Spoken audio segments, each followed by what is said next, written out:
All right, so welcome back to the shop. This is the two-stroke turbo channel, in case you're confused or you've never seen this show before. It's the best one in town, trust me. We like to work on a lot of old cars, a lot of old two-stroke cars. This is not a two-stroke car you were looking at. This is my old Rambler. I've had it for a long time. Seems to be a favorite amongst many of you YouTube viewers. I've had it for a long time, almost 30 years. It was completely wrecked on this side. Did all the body work, straightened it, put on a different fender, repainted it in these cool colors.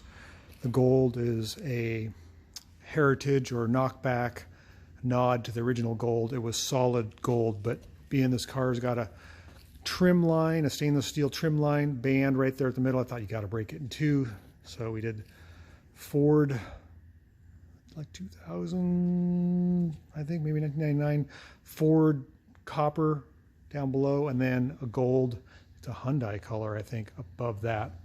So yesterday I was driving this car on a long trip, and I tried to show you guys how the overdrive worked, and I failed. The overdrive would not work. I could not budge the handle. So I took it all apart, and I got the handle here on the vise, and it was just seized.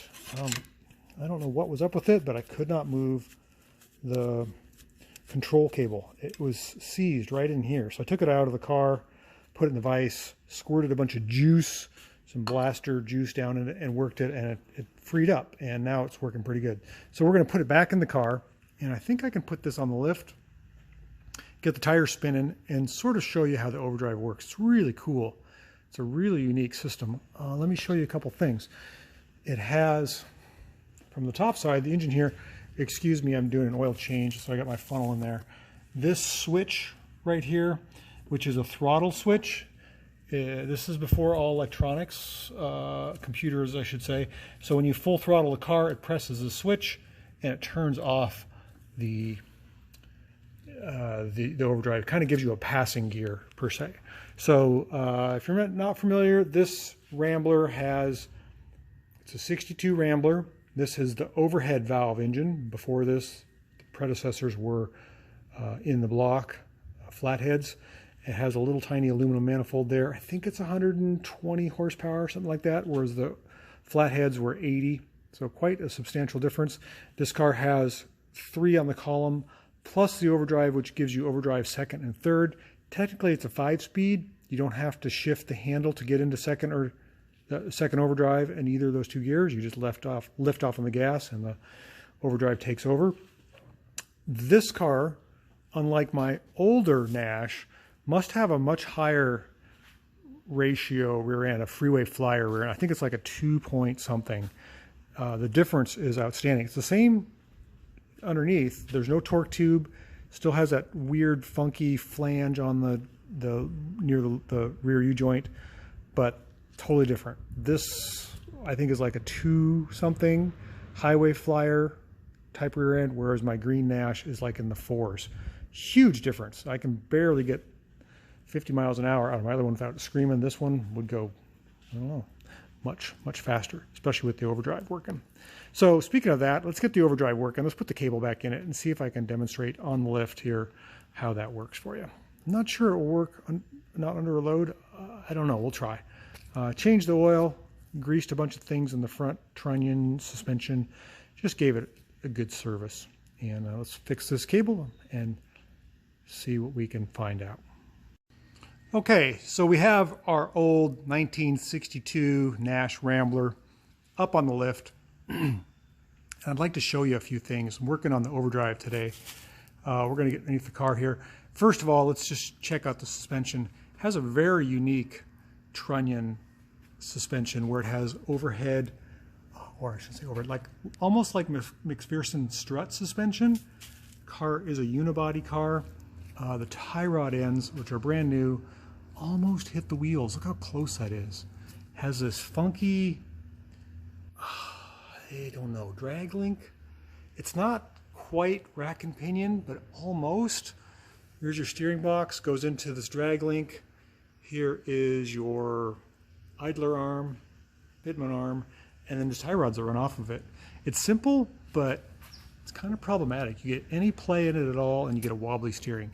I think they did that to save cost. Okay, so we got our engine, our transmission is here. Now, if this transmission did not have overdrive, it would end about right here. So this part of the transmission, half of its width or length, girth, whatever you call it, is the overdrive. And we are looking at the overdrive solenoid and the governor. And I might get these reversed.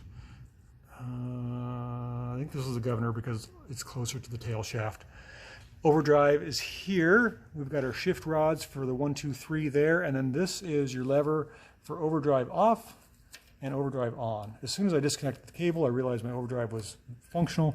I've just got to hook this cable back up that I freed up back up in this wire clip here and see if I can demonstrate the overdrive for you. It works really good. There's so much stuff going on in this area. It's crazy. You've got the exhaust pipe, you've got the clutch rod, which is mechanical, you've got all the shift levers, and you've got the overdrive cables, and then some wiring for it's a lot of stuff. And maybe that's what happened, is maybe the cable just got hot or fatigued, or I didn't use it enough. Oh, and you got the emergency brake stuff going on too. So crazy, crazy, crazy times for back in 1962. A lot of stuff going on. Okay, let's hook this up and see if I can demonstrate it for you. Okay, so we're back with the tires back on the ground. Our big fat white wall, gum walls. Routed the cable for the overdrive away from the exhaust manifold, away from the shifting forks, away from the e-brake cable, away from everything. We changed the oil. I used 2050 in this old girl, something really thick. I have converted this car to an alternator. You can see it down there, big red wire. So it's no longer a generator. It is 12 volt positive. And I also got rid of the pressure brake switch.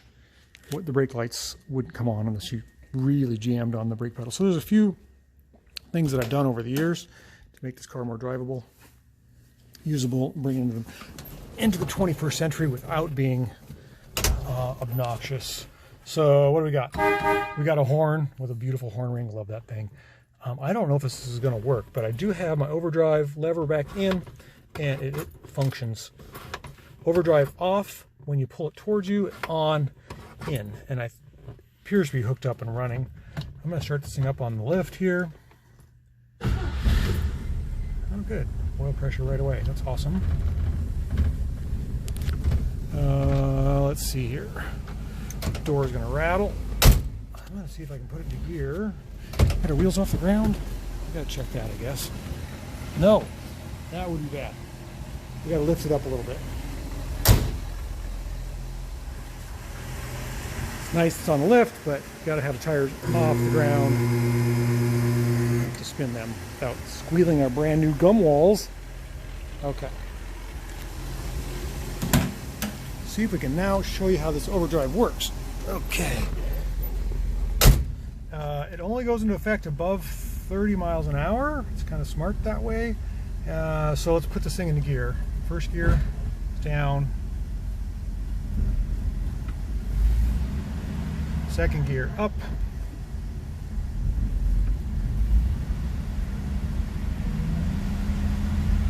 And third gear down. Okay. So we're going about 40 miles an hour theoretically. I'm going to push the overdrive in, let off on the gas. It clicked into overdrive. That's awesome. So now it basically kicked the speedometer way up.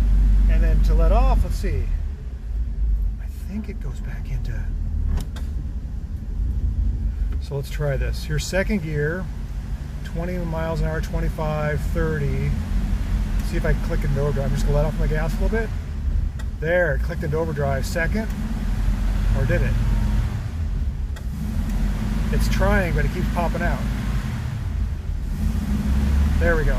That time it did. Okay, it's working. A little bit of vibration. Oh, that's awesome.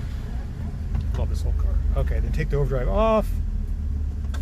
I think I could come to a stop. I'm not sure on that. So come to a stop, pull the lever back. We got our overdrive back. That makes me feel so good. Okay, I love this car.